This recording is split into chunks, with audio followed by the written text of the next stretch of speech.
No more time. It's an asymmetrical parkour game where you will need to go through a course in 2 minutes or else you will die. There's a bunch of survivors to help you reach the exit or help your teammates reach it, because it is not really a racing game, it is instead a team-based game, which it's kind of unfortunate because you don't get rewarded from being fast. I guess that's fair, but I'm not a team player at all. Recently the game has seen one of its biggest updates, changing quite a lot of things in the game. It added new mechanics, a new survivor, a new map, and also quite a ton of other things such as OST, which is something I've been wanting for a long time. Anyways, if you end up enjoying this video, please like and subscribe, it will help me out a lot. Thank you if you do. Anyways, let's get right into it. Wallrunning is the newest mechanic added to the game, allowing you to run on walls. Look, there's only so many ways that I can explain what wallrunning is. This new mechanic allows you to clear gaps while also consuming quite a little bit of your stamina bar, which is also another new mechanic added to this game, replacing the old slide charges that you would gain from time to time. Any survivor, except Cody, can actually use this ability. Savos, the newest survivor, can actually benefit the most from wall running, considering whenever he ends wall running, he literally regains a little bit of stamina. Not only that, he can literally create walls out of thin air and just wall run on them for some reason. I've noticed that wall running is actually pretty useful in like 2-3 maps, but then completely unusable in the rest. In maps such as Bridge, Skalkol Heights, or even the new map Skyline Circuit, there's barely any walls for you to wall run. On other maps like Vesuvius, it's going to be relatively difficult for you to wall run efficiently, like it's mostly going to be a waste trying to wall run on the pillars. And for quite a lot of maps, including the detonation maps, it's actually a big waste of time to wall run on the walls. Plus you will end up generally getting hit by the lasers, so not really worth it. The only maps that really benefit from wall running are Cliffside Rush, which makes the map a lot easier. I'd say also maybe Noctilus. I've literally never played that map because literally nobody chooses it.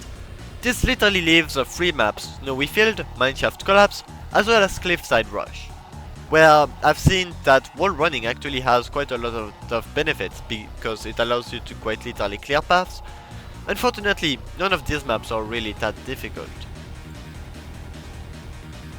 Skyline Circuit is the newest map added in this update, being basically a racing track.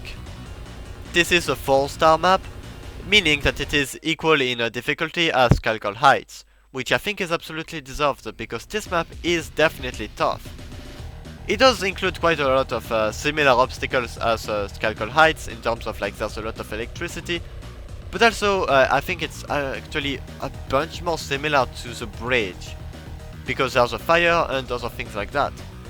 In my opinion, it is a pretty good map.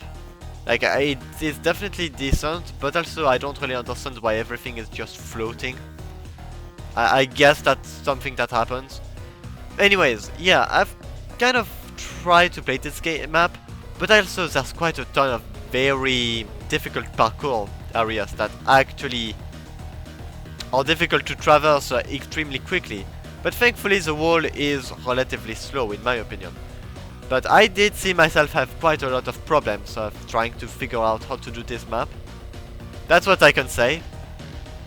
Other than that, yeah, it's decent. That's all I can say. Finally, this game has unique OSTs for basically quite a lot of maps. And honestly, it is really good. It's something that I wanted for a long time because the same track over and over again was not really fun to enjoy. It's literally just like a Grave Soul Now run in Forsaken. The main issue I have is that the OST literally ends after a minute, leading to the old OST happening again, which is honestly such a missed opportunity. I don't know why they did this, but it was a terrible idea. My favorites are easily High Security Detonation and The Bridge. Those are honestly very big, and during this update I've also seen that High Security Detonation also had a little bit of changes. Instead of it being all red, it instead switches from normal lightning to red. And honestly, that makes the map even better. Overall, it is a definitely positive change to the game.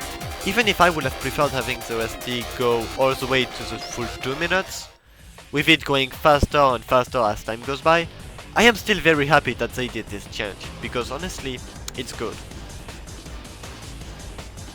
Both Cods and Cody have a unique skin given to the both of them. Both are really good, honestly. Cassie is still fucking broken. I'm gonna be real, I don't really know how can they even fix Cassie, because I'm gonna be real, her abilities are just so strong. Look at this! The game hasn't even started. It's been 20 seconds since the game started and I'm already right close to the exit. And I can literally just charge once again. Boom! And guess where I am? Right next to the exit. And in about 45 seconds, I can literally make it from the beginning to the end.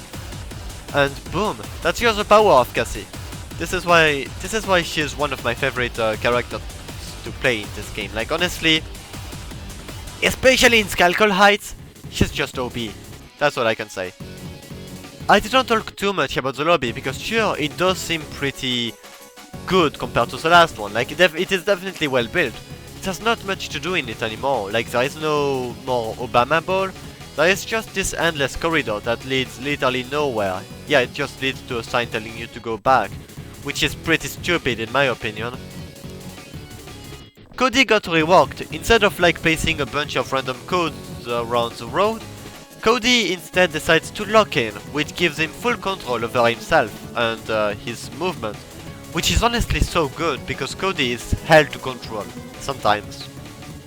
Plus the old ability absolutely sucked because Cody was going too fast at the point where not even his ability that could prevent people from taking extra damage could really impact him.